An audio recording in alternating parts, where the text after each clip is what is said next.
facility to beautify the front of his business place. Is Grenada like gonna start getting more cruise ships because the other islands got damaged by a hurricane? We have seen a small increase. What we need to do now is to capitalize on that increase that we have seen, so that we can really hold on to those ships even after those islands get back on foot. Yeah. You know, because we have been trying for a very long time to really get our tourism industry, you know, as a very sustainable industry. Although right now, tourism is our largest revenue earner on the island. Right. Tour, not agriculture? No, agriculture is just behind it. Even for that, during Hurricane Ivan in 2004, which destroyed 95% of our agricultural industry, we dropped a bit. Right? Because our nutmegs and cocoa was badly destroyed. And those were our major exports. So as this now, those two spices especially, they're just coming back into full production.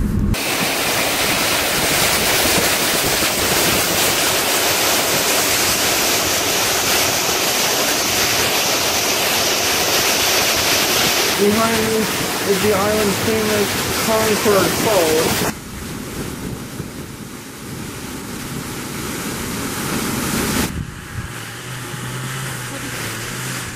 Grenada is known as the Spice Island for a reason. Despite its tiny size, the island is actually one of the largest producers, and it has one of the widest varieties of spices in the entire world. And most of the island's spices are actually native to Asia and were brought to Grenada by the British in the 1800s.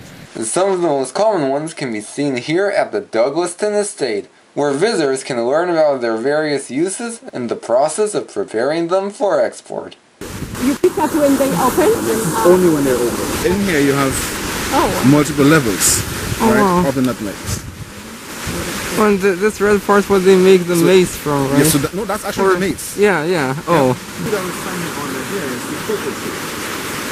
When the pods are young, they're either purple or green in color. Once they mature, they will turn reddish orange or yellow. Once it's mature, yellow, they come off the tree, and then we crack the pods open. Crack the pods open, you will have this. This here is a slippery sap. Yeah, this is the bitter, right? To melt off during the fermentation process, right? So in each of these pods, there are at least 56 beans. The cocoa beans, when it's cracked open, there's a slippery sap over the beans that we need to melt off, right? So we'll place the beans in boxes like these.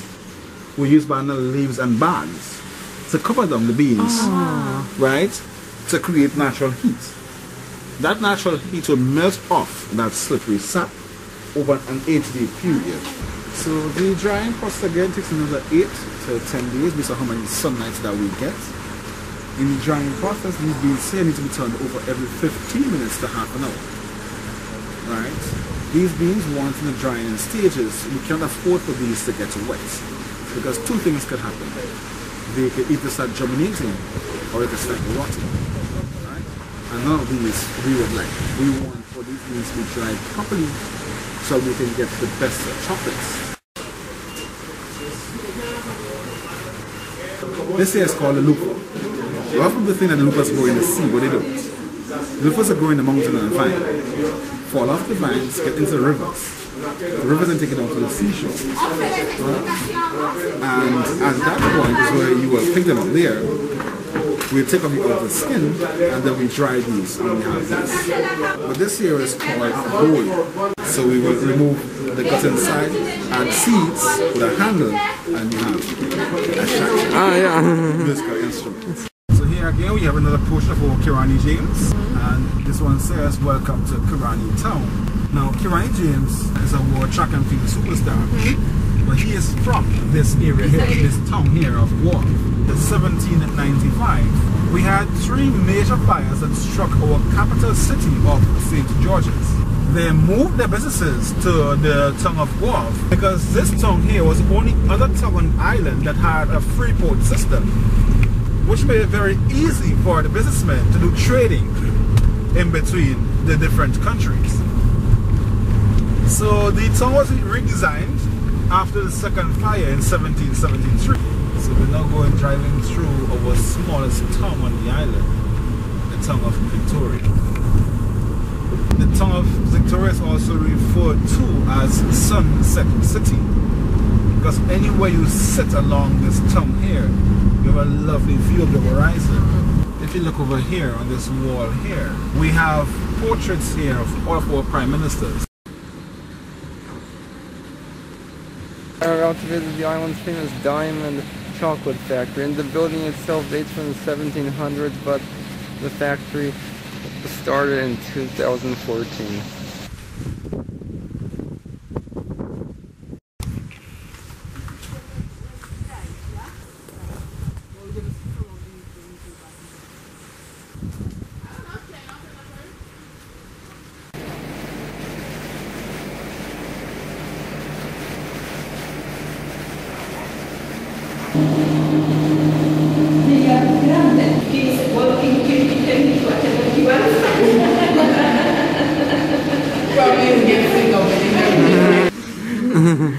Yeah, ginger.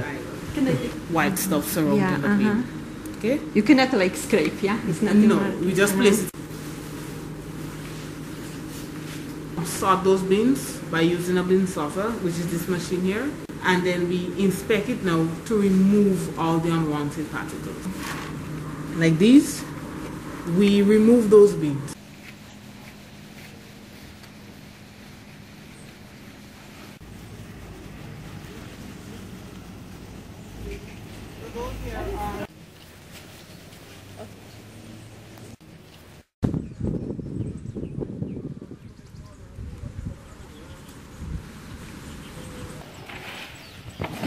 Can I touch?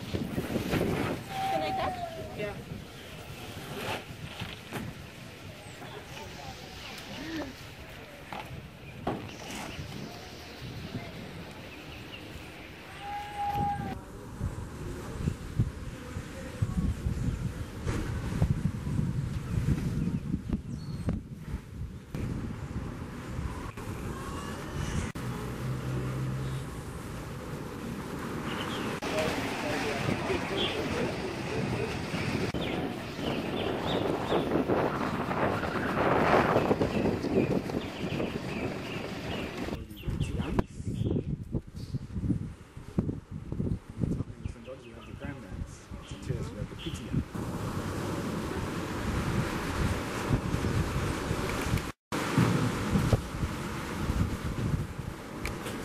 I'm in the picturesque town of Sauteurs, the northernmost town on the island. Oh wow, we've made this beautiful one stop with a spectacular view.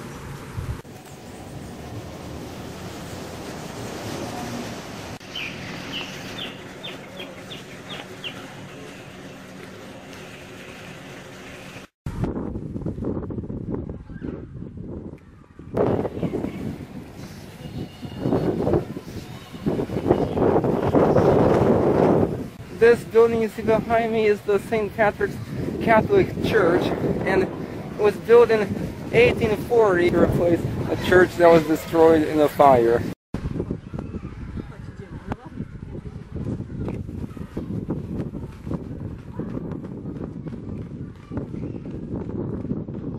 The town's French name translates to jumpers, and the reason for that is because it was here in 1651 the last of the Carib Indians on the island, about 40 of them, jumped to their death off a cliff into the ocean rather than surrender to the French.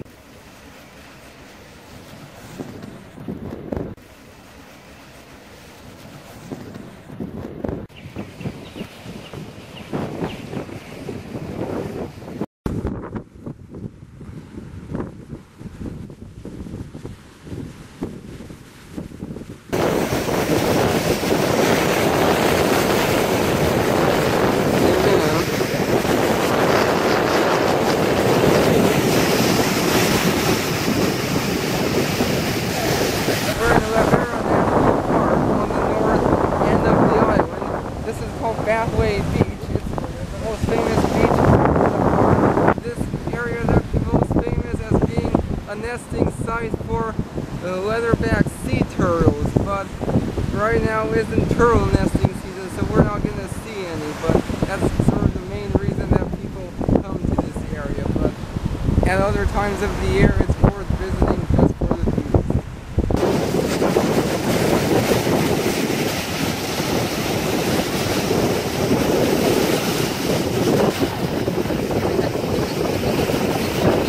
Make sure they make their way down to the sea.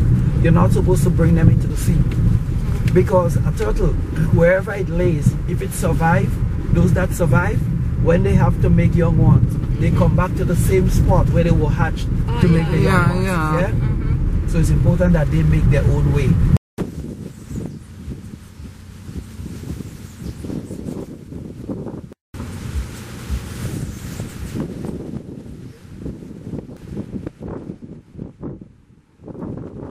We're on Tivoli Beach, and this is the park's famous Sugar Loaf Island. I feel very fortunate to be here, as few tourists ever make it to this part of the island. Amazing. That's one way to do it.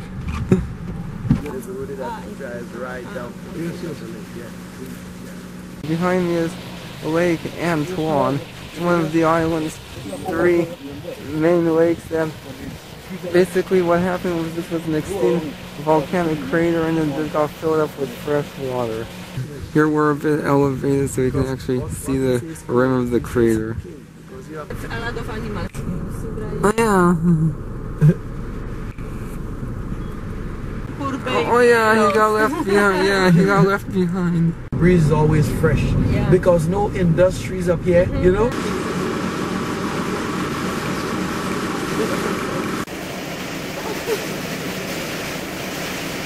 So I'm about to take a tour of the island's famous River Antoine Distillery, and it dates from 1785, and it's actually home to the oldest operating water wheel in the Western Hemisphere, and here locals still produce rum the old-fashioned way. We allow the water to go along the aquifer. The power the water used, because this conveyor belt, it moves now upward direction. Most person think that's a little bit unsanitary.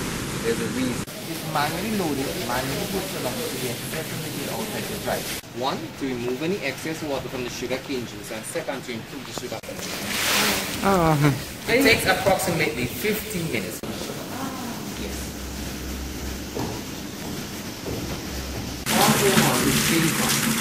The gate path goes along that neck with double filters. Ventilator. The sign of this standard of oil, while the gate path is 75%.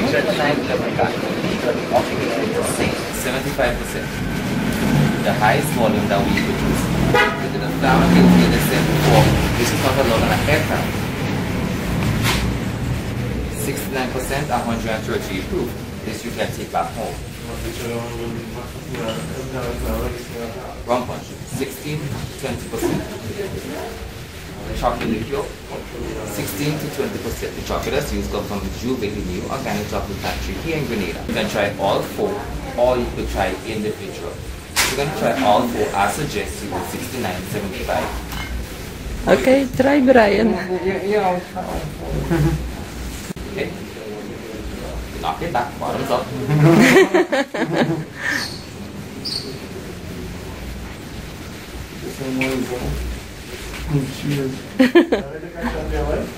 Oh, go take water. Yeah, ting ting I like. Take water, drink water. Can have some.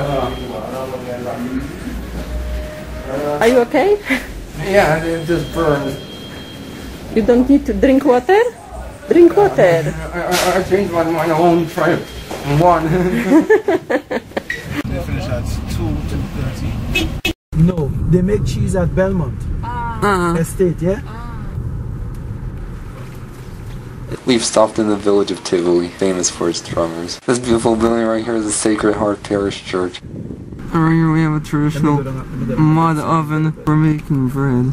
You know that piece of thing like the window you see there? Sweep out all the fire, and you put your bread inside there and you seal it back, and it makes everything perfect. Oh wow. I'm about to visit the island's famous pearls airstrip.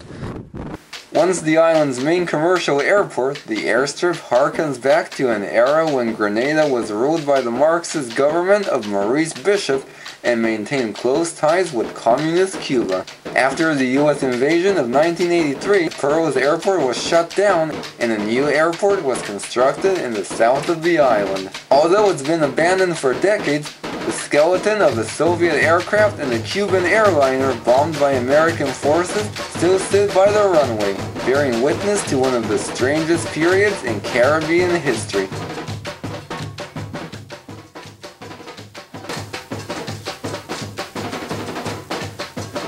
We're in the town of Grenville, and it's actually the largest city on the east coast and the second largest city on the island. It was founded at the end of the 1700s and named after a former British Prime Minister. It's also known by its French name, La Bay. It was once home to the island's largest nutmeg processing plant, but these days it's 2,400 residents live mainly off fishing.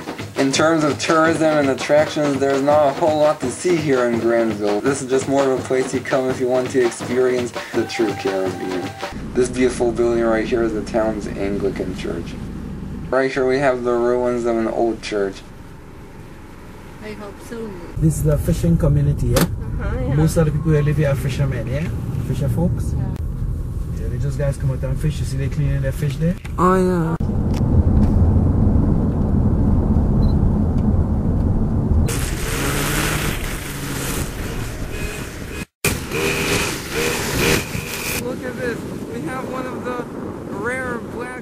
Beaches on the island. There's only a few of them here. You don't normally associate them with Hawaii, but we have some in the Caribbean too, including here in Grenada, because this whole area used to be volcanic.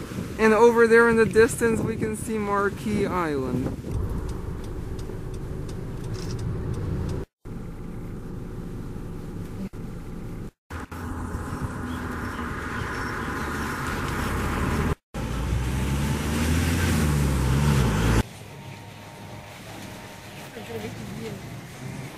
Behind me are the ruins of the La Sagesse Natural Works, and it was basically an old rum distillery that obviously went out of business.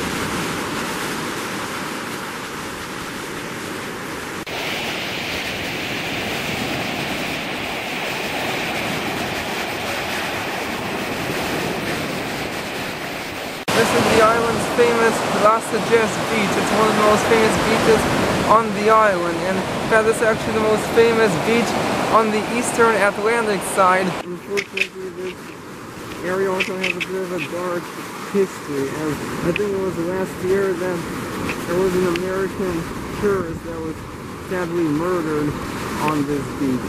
But fortunately that was an isolated incident, and Grenada is still one of the safer islands in the Caribbean. Government don't want to build the hotels there, or no, what? We want the hotel, but we want you to come down to build for us.